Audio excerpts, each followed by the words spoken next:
No more undefeated teams left in the Canadian Football League as the Edmonton Elks head out to Kelowna to battle the BC Lions, and they fall 36-24. The BC Lions winning their first game of the season, while the Edmonton Elks will fall to 3-1, losing their first game of the season. Let's break it all down. This is the Commonwealth Stadium Green and Gold post-game show live right here on Edmonton Sports Talk, your clear choice for Edmonton sports. Thank you to everyone for tuning in and spending your Saturday evening with us here on Edmonton Sports Talk across our audio streams, EdmontonSportsTalk.com.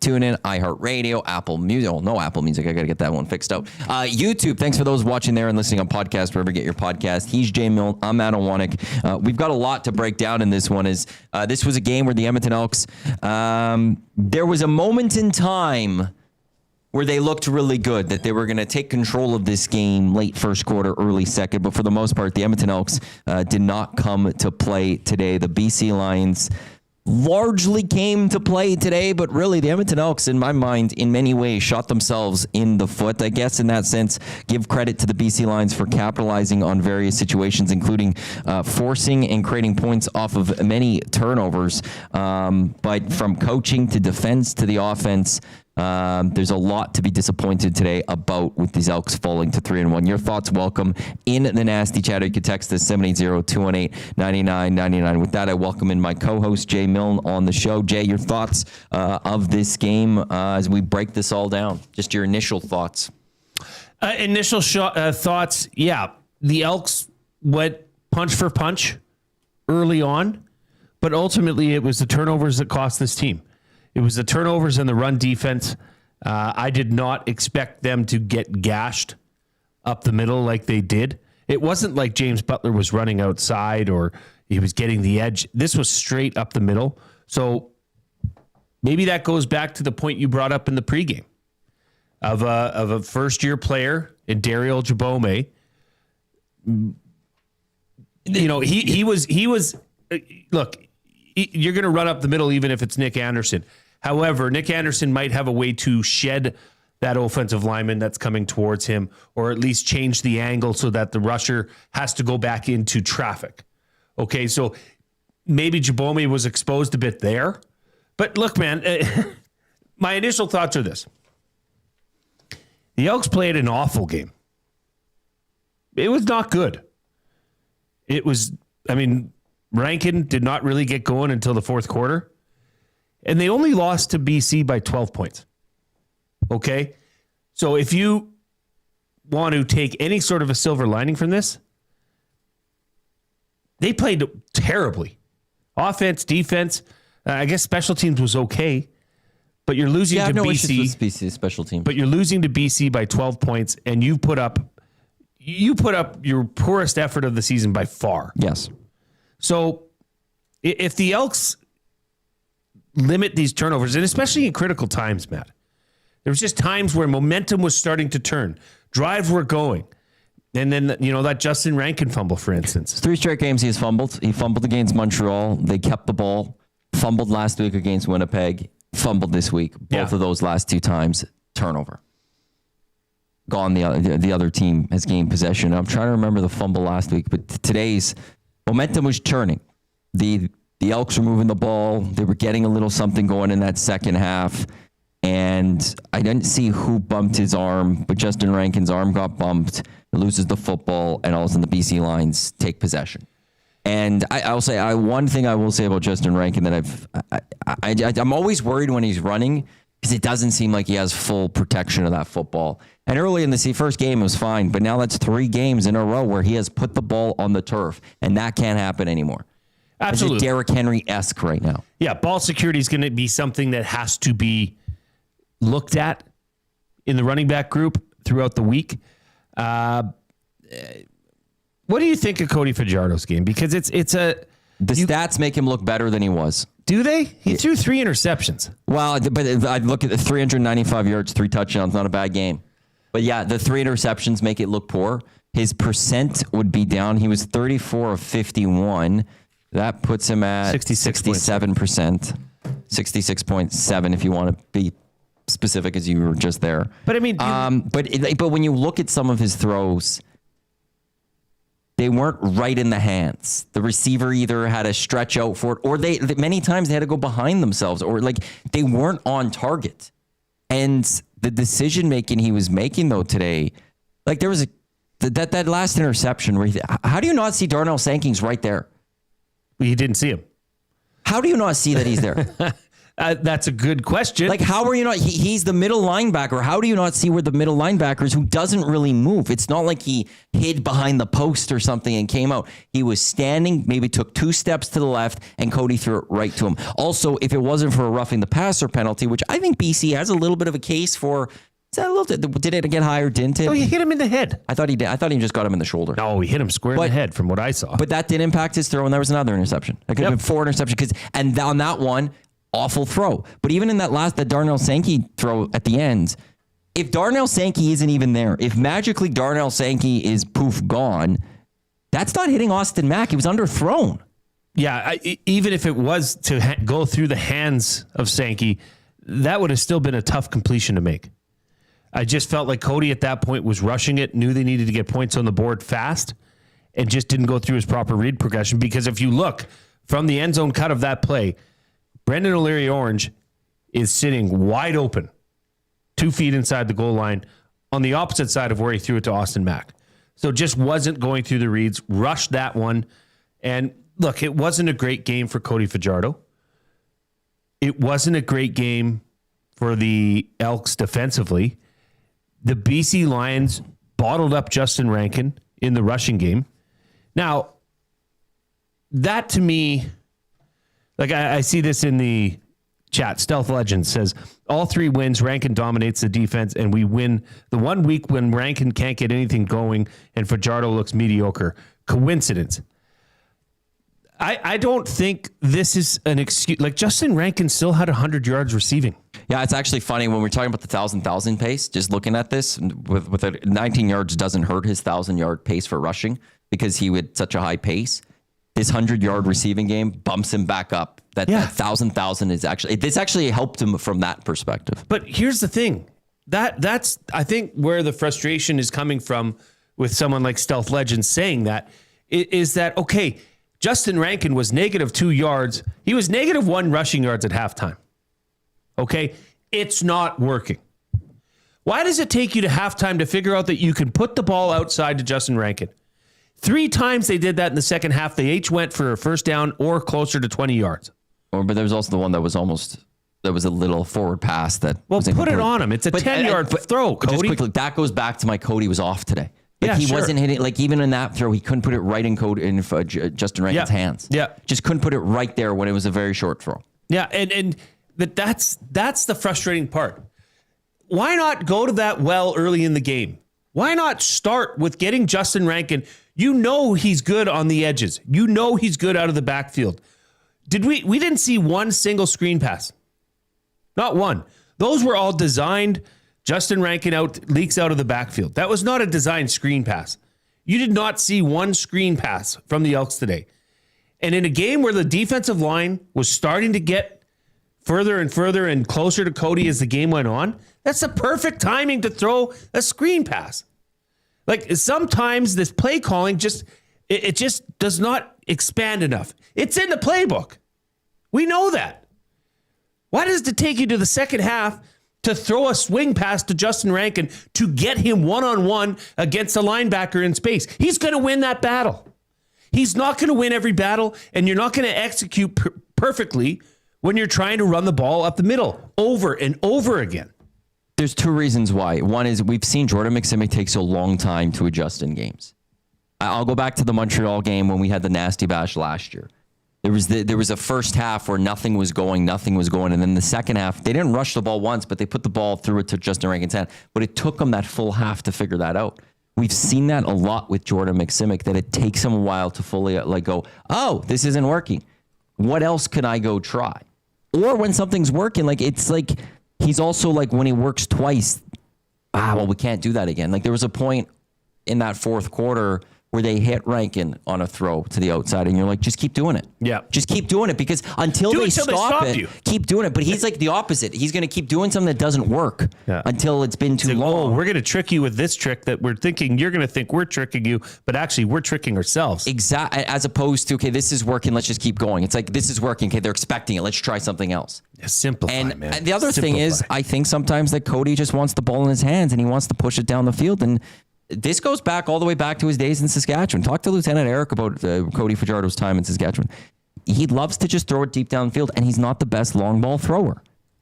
And, you know, especially when the Elks are trailing by 12 points, Cody's trying to stretch that field a little bit and push it downfield, and he just doesn't have that capability of doing that.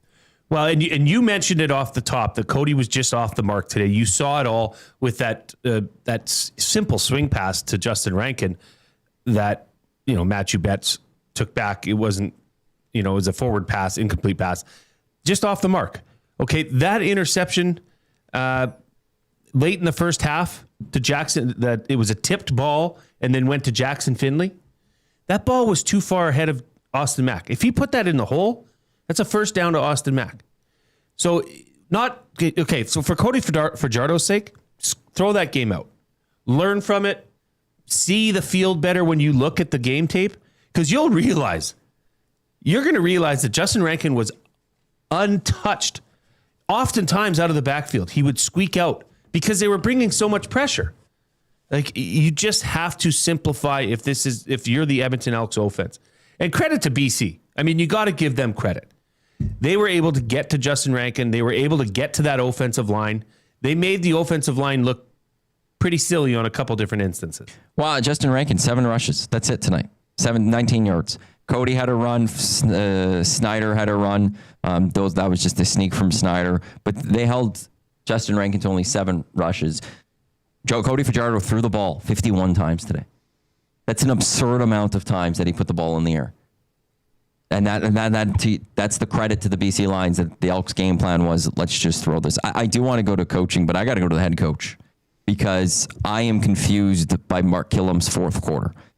I don't like, you could do one, you can't do twice. But 13-11 to go, you're down 15 points. You're at the BC 45. It's 3rd and 3. You had been moving the ball. What was the chart summary for that one? And I haven't been. That was a Blanchard field goal. That was going for the field goal. Okay, that must have come off of a turnover or something. No, that was after a leak. Javon Leak, big return. But it's 3rd and 3. You're down 15. You haven't been playing well. Your defense hasn't been making stops fully. Okay, you kick a field goal. Wind helps. Blanchard's perfect on the season. It stays. You didn't get the stop that you wanted after that. The BC marched down the field and they went for a field goal. Thankfully, for the Elks' sake, Sean White missed. But then you get back to that spot. It's BC 48 with 5:36 to go. It is still a 2-possession game. Instead of being 15 points, it's down to 12 points. It's 3rd and 8. You had just made 12 yards because you took a bad penalty. You got to go for that. You're wasting too much time. And I get it that they got an interception on the next drive. That they punted. They got an interception. But in the end, they threw a pick in the end as well. They didn't get any points after that. You needed to go for one of those. Have some aggression.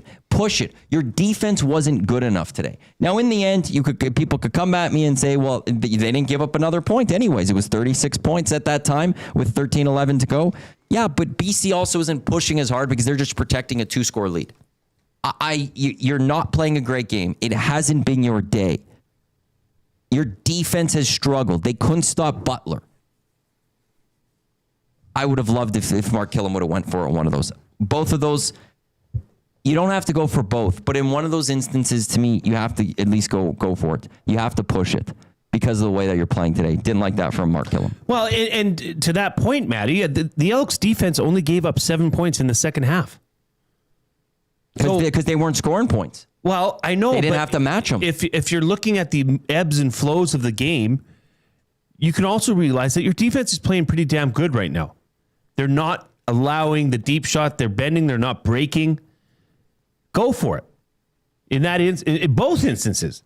I mean, you're 15 points down at one point. Well, the 536. It's still going to be a 2-touchdown game. At the 536, as Mac was running, even give yourself a chance at one score with a 2-point conversion. Glenn Suter made a comment like, you got to go for it if you don't get it first down here. And Dusty was watching the game with us here, and he's like, well, of course you do. And then we saw the punting unit come out, and we're like, what's going on? Why are you punting here? There's 5:36 to go, and you're down 2 scores. Like, I know this is the Canadian Football League, but push them. Let's go. Well, and sorry to interrupt there, but it also is telling me you don't have confidence in your offense right now.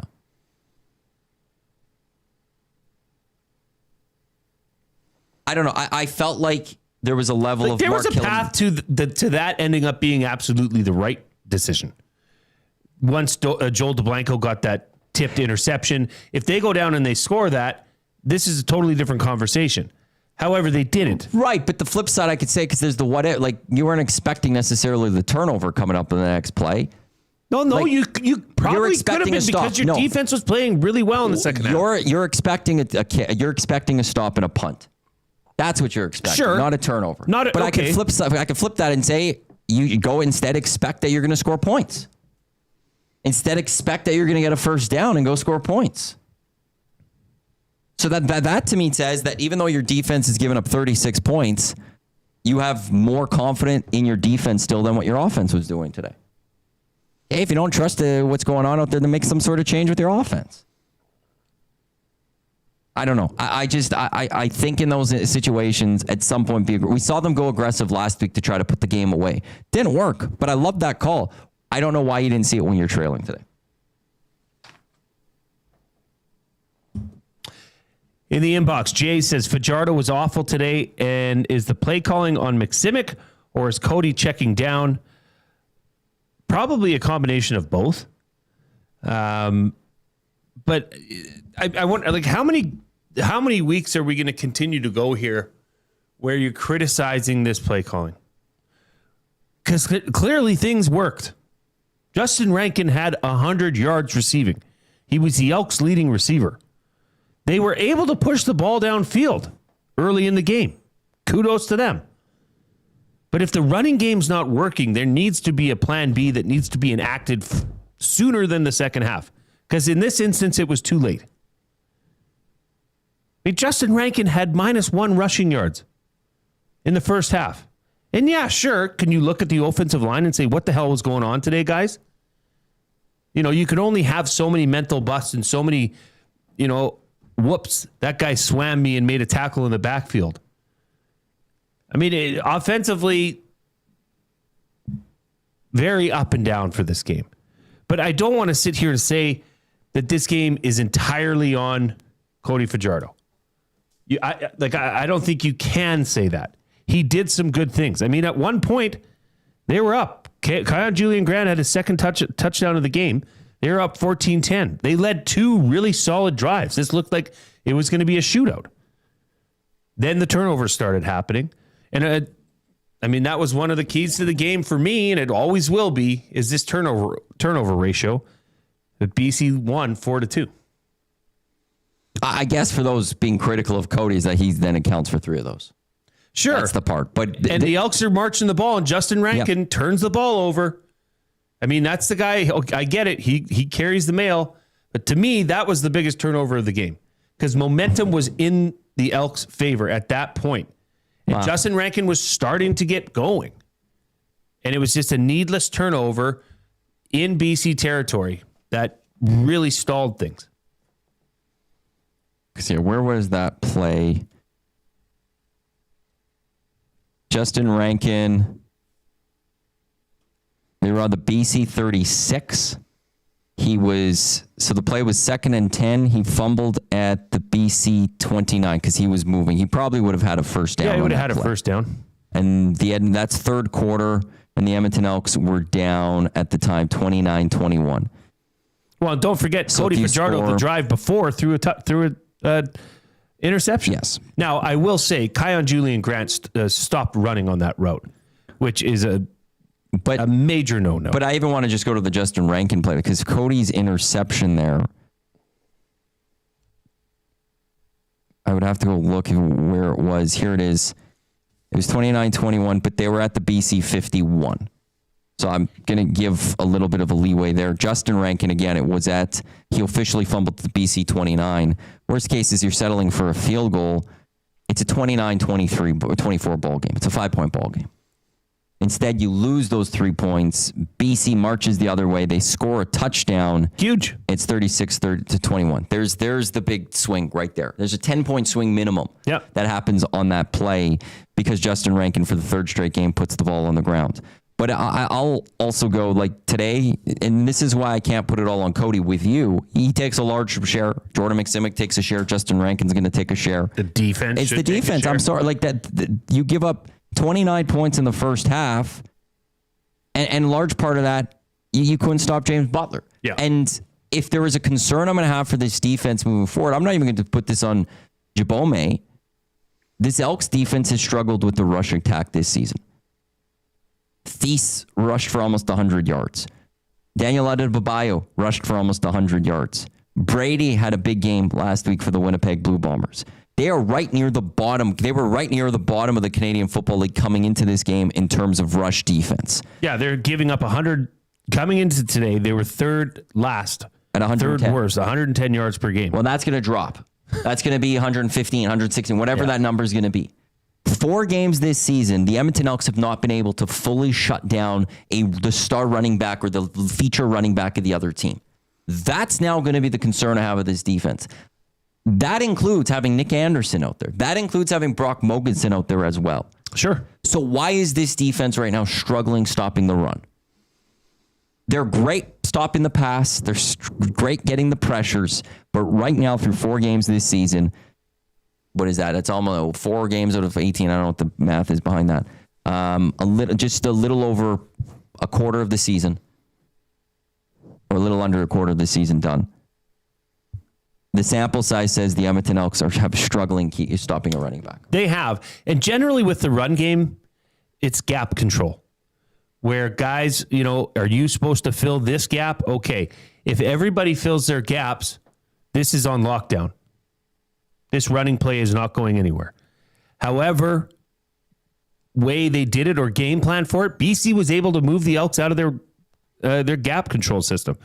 So is this fixable? Yes. One thing I will say is, yes, Matt, you're right. This is an issue. Stopping the run is an issue for this defense. I will remind you that last year, the Elks had several other problems defensively that by the end of the year, they were able to rectify quite well with J.C. Sherritt. I would imagine this will be a major point of attention during this upcoming week as the Elks are set to host Ottawa next Thursday.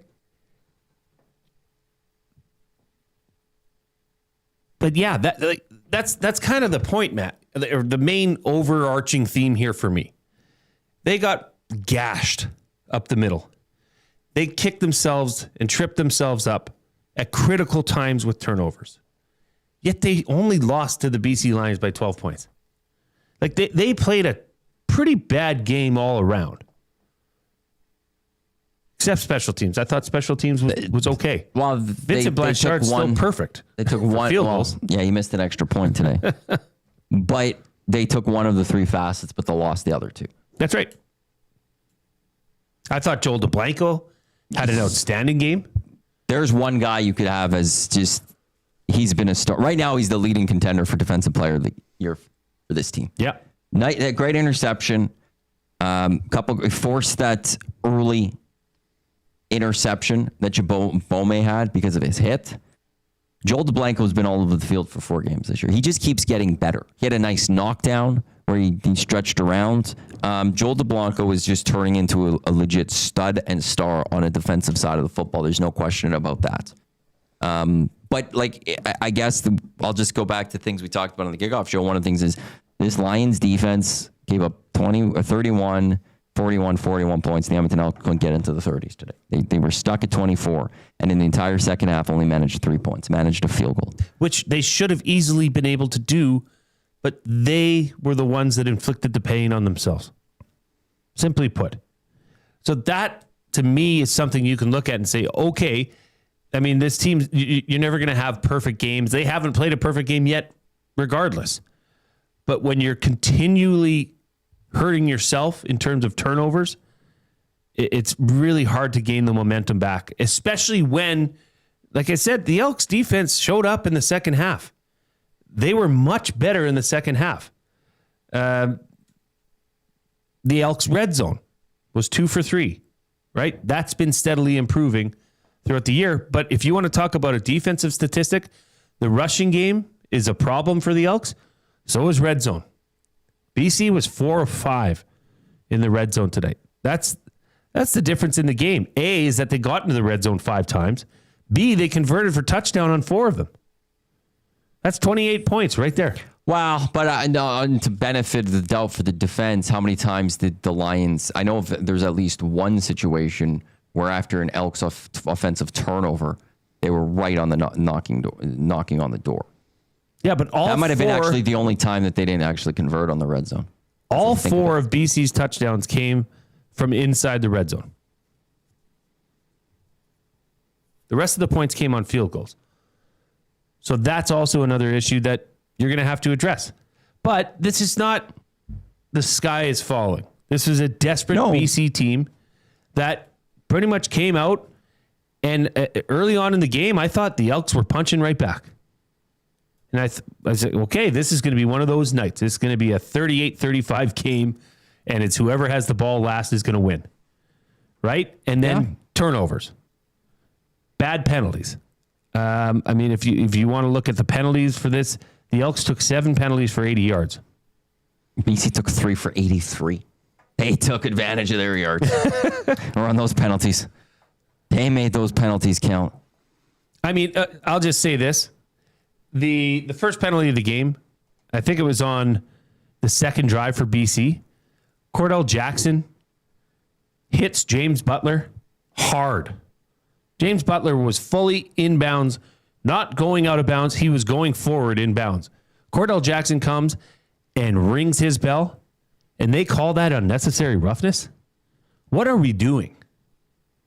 That is a shame. It wasn't like he hit him with the crown of his helmet. He didn't even hit James Butler in the head. He hit him in the upper chest. Like you simply cannot call that unnecessary roughness. Because if you're going to call that unnecessary roughness, I got news for you. You could call it on every damn play. Just a pitiful call. Even the pass interference on J.J. Ross, that ball was 10 yards away from a completion. Nathan Rourke was under pressure and threw it up the sideline, hoping he'd get somebody to bite on a call. I don't know. I'm okay with that penalty. Ross, it's just wide open. Don't give the ref a reason to grab that flag. Yeah, fair enough. But whatever happened to the times of uncatchable ball? I think he's Inspector Gadget. I think in that situation, the ref would maybe make the argument he stopped his progression. That's why he couldn't go get it. Oh, and then they missed the one on Kion Julian Grant. That was clear as day. That was a bad missed call, big time. I know, but that's another thing. The two things that are consistent through every one of these Commonwealth Stadium green and gold postgame shows. We talk about play calling and we talk about officials. Yeah, every game. I'm glad this week, but I'm intrigued what the penalty was because we didn't get a feed of it on TSN. But last week there was a situation where Gavin Cobb fumbled the football, so Mark Killam thought. The Elks recovered, took it to the end zone, but the play was whistled dead immediately. Mark Killam ended up challenging it. It was a bad challenge. It was an incomplete pass, but the refs should let that play out. Because if it actually was a turnover, the Elks wouldn't have got a touchdown. And they got screwed out of that. Today, we saw a situation like that occur where then Matthew Betts picked up the football. That was the Justin Rankin throw from Cody Fajardo. Was it forward? Was it not? It was forward. But Matthew Betts takes the football, runs it to the end zone. Then they huddle together, rule it was incomplete. That was the play on the field. But that's the right thing to do, is let that play out. Yes. But then the Elks take a penalty on the bench, and I want to know what that was for. Probably somebody giving it to the referee.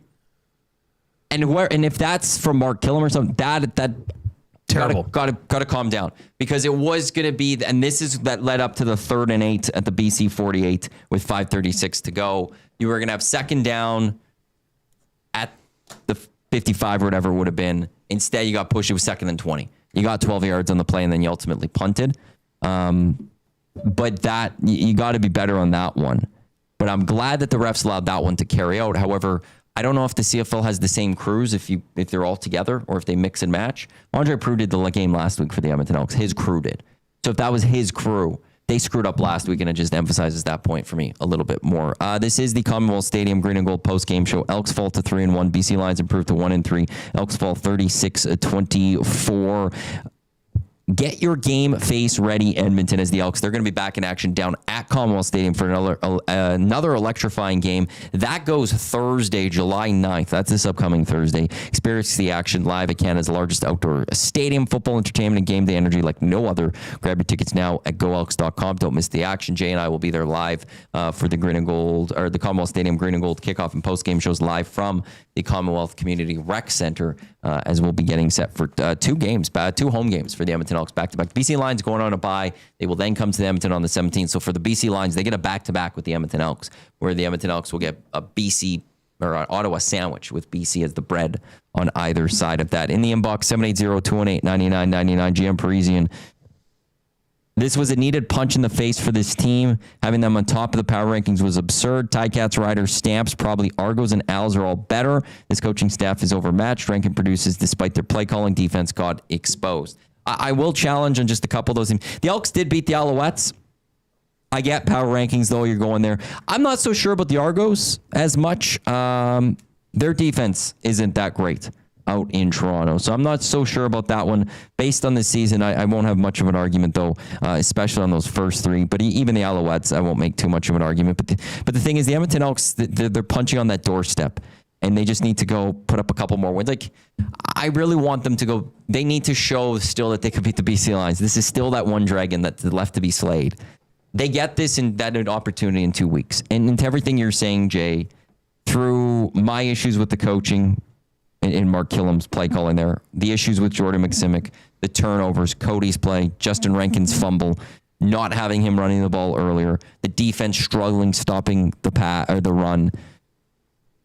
This isn't. I don't look at that game coming up in 2 weeks and be like, BC -10 on the line. It's over. No. Like, this is going to be a tight game, and I want to see the Elks make those adjustments, ready to go. There's a path here for 2 more victories. Sure. There's a path. Ottawa is the worst team in the Canadian Football League. They have been playing a little bit better, but I expect the Edmonton Elks to come out on Thursday and punch them in the face because they're angry. And it's just whoever they're playing, they're going to punch them in the face. Then we get the rematch in a couple of weeks, and I want the Edmonton Elks to be much ready for that. Because I guess that would be the other thing I would say I'm a little disappointed is you played on Thursday, BC played on Saturday. You had a couple of extra days of rest. Could have come out a little bit stronger in the end. At the end of the first half, you were down, and it wasn't exactly the best. You had that moment in time where things were looking really good. Back-to-back touchdowns, Keon Julian Grant, but then you kind of let it slip away from there. Largely for the rest of the game, and I hope that doesn't occur in 2 weeks when you're coming out against the BC Lions team that's going to be completely fresh, having had 2 weeks off going into that one.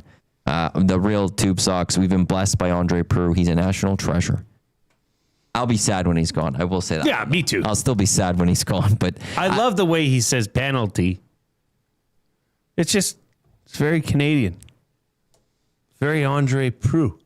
The stealth this game isn't all on Fajardo, but the defense wasn't great.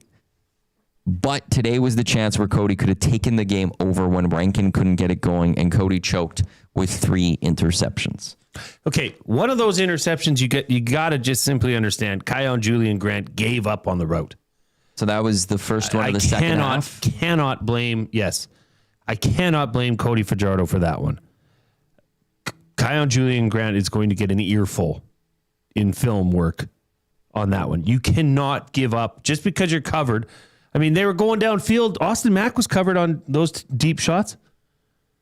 TJ Luther was covered. They're still throwing shots because you never know what's going to happen. You could draw a flag, right? You're going up against a smaller defender. You're going to have to take those shots. Credit to the Elks, by the way. I said that right off the top. They took shots.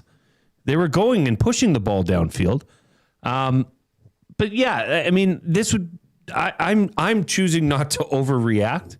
I think that when you look at this in the grand scheme of things and say, for all the execution errors on both sides of the ball, this defense still held Nathan Rourke, who many think is the best quarterback or one of the best quarterbacks in the CFL, to 320 yards, 2 interceptions. But that's because they had the running attack going, and they didn't need Nathan Rourke to go put the ball up in the air that much for the touchdowns. Well, they got it close, and Horvath, Matt, you're probably right. And Butler finished it off. That is an issue that is more concerning to me, is the rush defense, the red zone defense, and offensive creativity. Let's just call it that. I think we could talk about offensive creativity every game this year. I think we're probably going to. I don't think it's going to happen. I think we're probably going to. For better or worse, they're going to die on this hill. Now, you do have to give credit to BC. Those are 12 professional football players on the other side of the line as well. They game planned. Credit to Mike Benavides. They were run blitzing. Like, it's still the same Mike Benavides defense. They're run blitzing. You need to know that. And like the thing I'll say it is, Reed texts me at halftime. He says, what do you think they should do in the second half? Or what would you do? Throw a screen pass to Justin Rankin. And that's where I don't want to give too much screen credit. Passes are not, we can only call 2 of those a game. Or maybe 1 because they're going to snuff it. No. Throw it until they stop it. If the defense is pinning their ears back, what did I say in the pregame?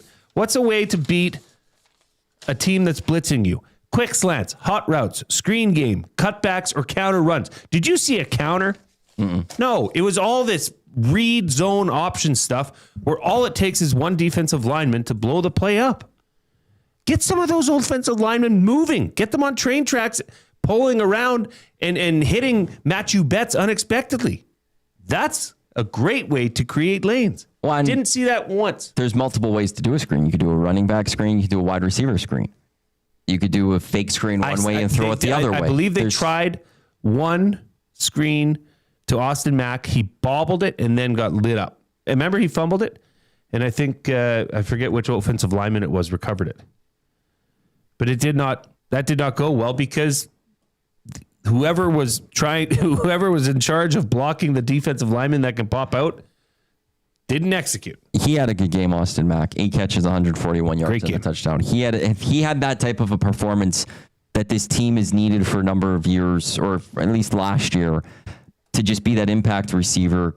Great touchdown in that one, but was targeted 14 times today. Justin Rankin was targeted 13 times today.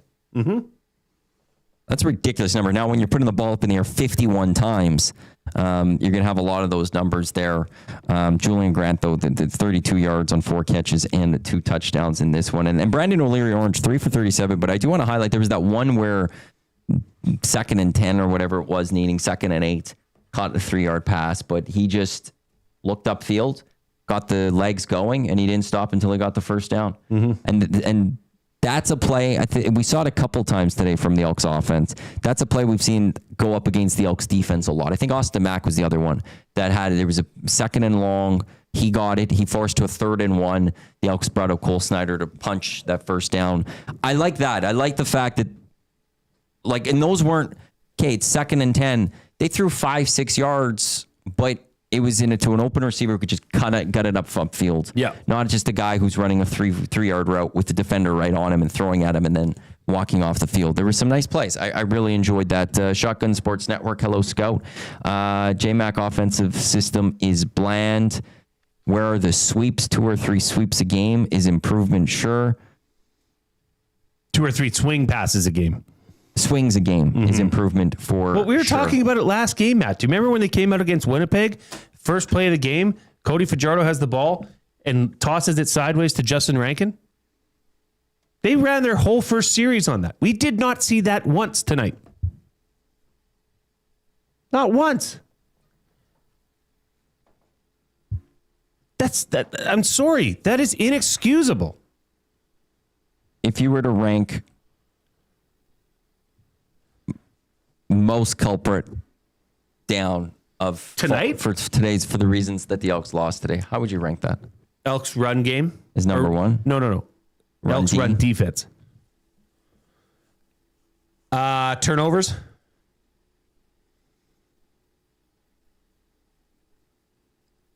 Lack of creativity in their own run game.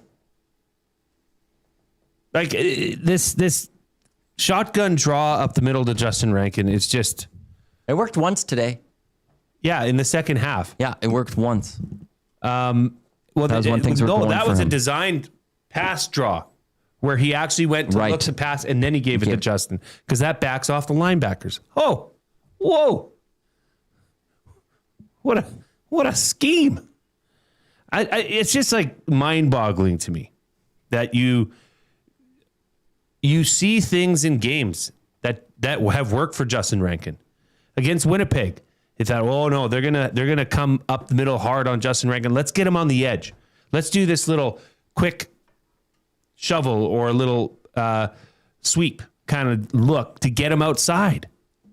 And he turns it. When Justin Rankin is one-on-one or one-on-two for that matter, so long as he holds on to the ball, he is very effective. You're taking the more throw this away approach. You have to. That's you. I look at it. I look at next game as very important. No. I'm not saying next game's not important. No, I know, but I'm because to me, Thursday is significant because this is either we're on a path to a 3-3 start to this football season, or you're on a path to a 5-1 start to this football season. Yep. Big game. And it's against an opponent that's going to be equally hungry, and desperate. As hungry as this BC Lions team was, a team you've already faced, so they've got film on you. A team that almost made a comeback on you, had the ball in their hands with 8 points to go. And you're coming off a tough loss on a shorter week. A couple days shorter, because Ottawa played 2 days ago. Or did they play yesterday? FIFA's messing with my Ottawa brain. played yesterday. Ottawa played yesterday. My FIFA's just... You got footy brain. I've been focused so much on the footy at times. It's just clouding. Unless the Elks are playing, I'm kind of all over the place. So days extra rest, but it's one of those, if you falter, and you have to be, here's the one thing about Ottawa that we know from the last couple of weeks. You have to be on your game from the start till the end, because if you're not, they might catch you. They almost caught Montreal, and they almost caught Saskatchewan yesterday.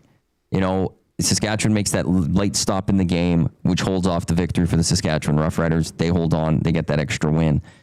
If you're not sharp, like you can't just look at this as, okay, we'll get back on the track. It's the winless Ottawa Red Blacks coming to town. This is a team as you just very hungry. And if you're not sharp and you're not crisp, all of a sudden you're 3-2 going up against the BC Lions, where you're 0-8 against Nathan Rourke. Just this last dragon that you need to slay. But I think if they go get that win against Ottawa, I think with what we saw today, there'll be a lot of confidence and there'll be a lot of redemption that they'll be looking for on Friday, July 17th. But this Thursday, it's going to be extremely important that this Edmonton Elks team comes out strong. Cody Fajardo needs a much better game. He needs to be crisper. He needs to have better reads. Like the one where the roughing the passer, don't know what he was throwing Austin Mack even for. I think both of those interceptions were Austin Mack too, but that one, there wasn't a window there for you, Cody. No, that was a bad ball. The penalty bails him out. And then that Darnell Sankey, he's going to watch that film and go, actually probably knows it right away. How didn't I see him? How didn't I spot out Darnell Sankey on that throw? Mm-hmm. Like you're sitting there, like the talk on the broadcast was you got to score quick because then you don't have to go for the onside kick, and instead, boom, you don't get any points because Darnell Sankey has the interception and is running the other way, and you've missed out on points. But if an opposing team is going to come in and say we're going to take away Justin Rankin running the ball up the middle, which I think a lot of teams are going to do. I think that's your plan right now, right? Because if you can duplicate what BC did in limiting that shotgun draw, whatever you want to call that, to Justin Rankin, I would say that's a good path to take. That's good, that's good scouting. Then you need to adapt as an offense. I mean, Cody Fajardo threw the ball 51 times. Yeah. Hey, have him throw 60 as long as 20 of them go to number 5, right? Like Justin Rankin with the ball in his hands is elusive, especially when he's running downhill on linebackers. Come on. That is, I guess, something that you can look at and say it is fixable, but will it be fixed? Will it be addressed? Because we've seen this offense be creative. Problem is, it hasn't been. We haven't seen a full half of the offense being creative this season. Oh gosh, no. Through 4 games, we haven't even got to We've one seen half. drives. We've seen the most I could say, or today, I would say back-to-back drives from the Elks. Touchdown. Last week, to start the game, I'm going to take away, like there was drive, touchdown where we went over 100 yards. Then it was after the interception that was, or fumble that was brought back. They went minus 5 yards. Weird. I'm taking that out as drives. But then they went another 100 yards. So that was back-to-back creative drives. That's it. Like we're actually even, there hasn't even been a full quarter almost that we're saying the Elks were just so dominant offensively. And that's not in the same game. Not in the same game. And that's the only concern I have is that we're through 4 games and we can't even sit there and say through a full half, the Edmonton Elks offense, look how good that looked. Look at the creativity. Look at what they did. Look at the different ways they can attack you. What a headache this is going to be for defensive coordinators if this is the offense that it's going to be. And today was the day I was hoping we'd see something like that because this BC defense stunk. This BC defense wasn't good. And we saw the Elks take advantage of this defense, especially when they got close to that red zone. It was just blitz from Benevides' defense. And they just threw it into the end zone. I think one was knocked down, but the other 2 were pitch and catch, touchdown, 2-point conversion, boom, easy. Yep. And then they could get that done again. And when something's not working, Jordan McSimic needs to be better at quickly adjusting away from that. And when something is working, I don't care. Just keep doing it. Like he needs to reverse that mindset. Right now, it's completely something's not working. Let's keep trying this till it possibly might work. And if something's working, great. We did it. Check. What could we try next? Got to reverse that. Have to. And if he reverses that mindset, I think this offense could be set off on a nice way. But will that happen? What would lead you to believe that that's going to happen? There's not a single thing that actually, and that's the only concern I have right now for this team. That's a problem. I have concern, or I have belief. You bring up a great point of last year, all the problems, and look at them fixed it along the way. So when you look at the run defense, and you look at the list of problems this team has, okay, that's one of them that they need to target. We could believe maybe they could go fix this. Maybe they can go address that, and the star running backs won't just keep dominating the Elks defense. Cody had a bad game. Somebody texted in, I think it was Jay also said that he's like Trevor Harris. No, it's from Matthew Iwanyk fan club. Apparently I have a fan club. It reminds him of Trevor Harris up and down. And Cody Fajardo is an up and down. He's gonna give you 2 or 3 really decent games to great games. But then you're gonna get a stinker. That's just what Cody Fajardo does. Today was the stinker that you got from Cody Fajardo. The penalties. I don't know where I am with the penalties with this team. There's still a lot, but I'm not like overly angry about all of the penalties that they are getting. But we could go back to the start of last season with Jordan McSimic and go, there hasn't been a moment in time for more than a game where I've sat there or any of us have sat there and went, there's Jordan McSimic's offense that it was going to be. There's that BC genius that we thought the Edmonton Elks were going to get. There it is. And so now we're 22 games into that. And we're still waiting. When is that going to come? And you could make the case last year, it's because of Trey Ford. You could make the case because it's a brand new team, all of that. Okay, that's fine. But now it's 4 games into this season. We still haven't seen it then. So what's the excuse now for Jordan McSimic? Well, you're running out of excuses. And I don't know how this gets addressed. But maybe it's a subtle reminder or from, I don't know, somebody up the chain. Whether it's Mark Killam himself, Ed Hervey, the GM of this team, to say, look, here's what's working, here's what's not. Why don't we focus on what's working? And just call it. If you call these plays and we get stuffed then that's on me. But let's just run these that have worked. Like, where was that little fly screen to TJ Luther? You run that once, maybe twice a game. But it sets something else up. It's movement. It's motion. It's used to trick the defense. Like, we've seen it. And that, I think, is why this is all so frustrating to have to watch week in, week out, just stagnant portions of each and every game. Duck Dad, fair question. Damn, you think this was a one winner or less team after this show? LOL. We're Shotgun Sports, still a 3-1 team, huh? But this was a gut punch. And that, I guess for me, and I can only speak for myself, is one, there's still a level of concern of, are we going to go back to the old ways of this team? And maybe I shouldn't have that mindset. Maybe I got to learn how to get that out, because this is a brand new season. This is a different season. This is the 2026 Edmonton Elks. That has nothing to do with the 2025, 24, 23, 22, 21 Edmonton Elks. But sometimes it just takes a while to get past that mentally. But the other thing is, they're so close to being like truly great. They're so close to being the team to beat, and we could sit here and saying they're Grey Cup favorites. They're so close to that. And I don't know. I'm going to set this team for a high standard. Yeah, ultimately, in the end, this is a team that if they could get to the playoffs in the West, this is going to be a good season for this Edmonton Elks team, with what we're coming into this season with.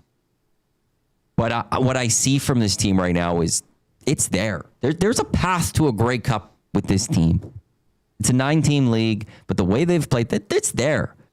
But tonight, here's where I'll ultimately say, maybe I'm rambling a little with this. If I'm going to concise a little bit, I would have no problem today sitting here saying the Edmonton Elks lost. But you want to know something? They got bested. They played a great game, but the BC Lions, they just got them. They just got them today. They just made one or two extra plays. Boom. Okay, you want to know something? Credit to the BC Lions. They were a desperate team. Did it. But I can't sit here and give a lot of credit to the BC Lions, and I don't want to disrespect the BC Lions in too much, but the Elks cost themselves. The Elks should be 4-0, but they hurt themselves in so many different ways, and that's at least why I'm disappointed today, and I'm exuding that anger, if you will, or that and it makes it seem like they're one winner or whatever. It's just they could have been 4-0. It was there today. We could absolutely have seen you change two turnovers. This team's maybe winning the football game, and they're 4-0. I think you hit the nail on the head. I mean, I appreciate your words there, because look, if you're looking at this game and you're sitting here and we're all sitting here and you're saying, man, the Elks threw everything they had, plus the kitchen sink at the BC Lions, and they still lost 36-24. Holy bleep. That's not good. But you're now sitting here, and sorry, Duck Dad, we're just nitpicking, because for me, and I said it right off the top of the show, I'm kind of looking at this saying, the Elks played their worst game of the year and only lost to the BC Lions by 12, and lost the turnover battle, and threw poor interceptions and had critical fumbles. Not bad. I mean, I've always said I'm a glass half full kind of guy. That's not the worst thing. And you know for a fact that the Elks didn't give their best foot forward tonight against the BC Lions. The Elks let the BC Lions off the hook. So I'm not sitting here saying, oh, this team is 3-1, but now they're going to be 3-15. No, that's not the case. They just need to fix the mental errors, and they need to get better and more efficient on offense. Now, but Duck Dad, you listen to every one of these post-game shows. We always see you in the chat. Matt and I have been saying that since week 1. Through 3 victories, is that this offense is not efficient enough. It's not creative enough. So this is not something new. It's just, please, feel free to open up the other 3 quarters of your playbook. I would say through 4 weeks, the offense, they haven't gotten better. I wouldn't say they've gotten worse. Justin Ring is still doing some great things. They're just not reactionary enough. Defensively, they're largely the same to me. Coaching is largely the same. special teams largely the same. I don't know, has any of the units gotten better since the start of the season? You could say the defense looked worse. Like this was the worst game for the defense. Yeah, their worst game, but yeah, like. But has anybody? But that's just one bad game. Like overall, like, yeah, okay. I guess maybe the defense is the only thing. If we're going to say week 1 to week 5, defense is worse. Special teams is about the same. Offense to me is about the same. Coaching is about the same. I guess that's the only thing I would say also with this is that I want to see those improvements coming. Now, at the same time, when you start off 3-0, I guess in theory, if you lose a football game, you're going to look worse. But I want to see.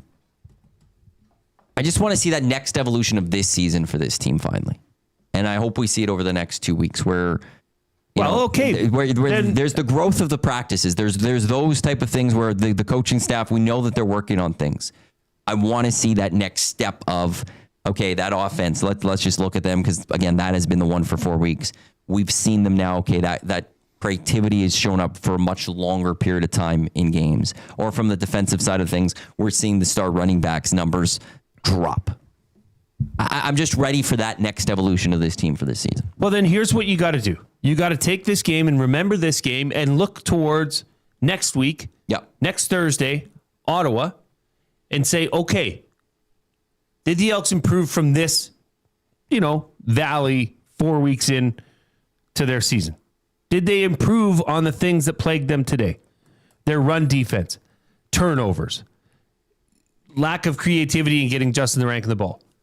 This is a good barometer for this team. And then when you then see the BC Lions at home at Commonwealth in 2 weeks, then you can see have these mistakes been remedied. Well, the next 2 games for this team, they get double barometers.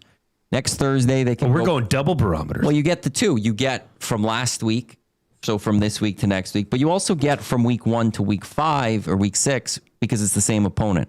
How did we look against Ottawa in week 1 versus how did we look against them in week 6? Point. Well, also, did we improve from week 5 to week 6? And then in week 7, same thing. You could look from week 6 to week 7, but you also from a 2-week span. Like the Ottawa to Ottawa, you could also then argue the water, the weather, the rain plays a factor. But in a couple of weeks on July 17th, you're going to get to sit there and go, okay, and that's going to be a game where I'm going to be extremely critical of this team depending on that result. I want to see this team, special teams, I don't know how fully they can improve from this game and that game. Defensively, James Butler, keep him on 100 yards. Offensively, be a little crisper. No turnovers, limit those. But there's going to be a barometer over the next 2 weeks where we can see, is the coaching staff getting through to this team? That's a good way to put it. And Brock Mogensen, the good news is like he wasn't even on the 1 game. He was in this new, I don't even know what reserve. It's a reserve spot. So he's out. It's for healthy scratches, but they're not all healthy because Jake Herslow from the Toronto Argonauts has been on it all year and he hasn't been healthy. Brock Mogensen, we know is not healthy and he's on that. The fact that he's not on a 1 or a 6 tells me he might be good to go for Thursday, which maybe helps going up against Greg Bell and the running attack of the Ottawa Red Blacks. And maybe Joe Robustelli draws into the lineup. That'd be nice. Be the first time we've seen him this year. It's regular season. It's sometimes easy to forget that he's on this team right now. Big possession receiver, big blocking body. Be nice to see him finally in a regular season game. What's your level of concern? For what? The Elks. For what? Like next game, the season? In general, I don't know. For the season? Next game, season, what's the difference? Mine is a 0. You're Mr. Positive. Tripped themselves. No, they got in their own way tonight. I know. Coaching wise, playing wise, breakdown wise, penalty, like they just stepped in their own way. Yeah, my That's level, not going to happen game in, game out. My level of concern for next week's probably if I had to put a percent 0 to 100 being, oh my God, concerned? I'm losing my mind. 0, like you, calm, cool, collective. It's probably a 35, 40%. That I'm like, They should beat Ottawa. They should be better than Ottawa. We've seen this year, even in today's game, it tells me that they're going to go beat the Ottawa Redblacks. But there's the fear of, okay, Ryan Denny's a good coach, and they've been close in their last 2 games. And then that causes, then that's, if they stumble in that one, my cause for concern for the season grows exponentially. Because I'm thinking that they're going to be 3-3, then they get Saskatchewan. Is that going to turn into 3-5? But so that's where, like, I guess but the weird part is I'm more confident that they're going to get it done against Ottawa than I am that they're solidified for this season, that they're okay. Mm-hmm. Because even if they get it through Ottawa, and even if I think they get through BC, I'm still not sold fully on BC, who they are this year, and I'm not sold on Ottawa. It's those Saskatchewan games that maybe have to calm the waters. But also coming in today, it's just I think they just have to get through Nathan Rourke, and they haven't done that. And even if you beat Ottawa, it's can you get past Nathan Rourke? And if you have that one out there, I don't know. There's just something to me that says until you do that, you're still got that level of the old Elks with you.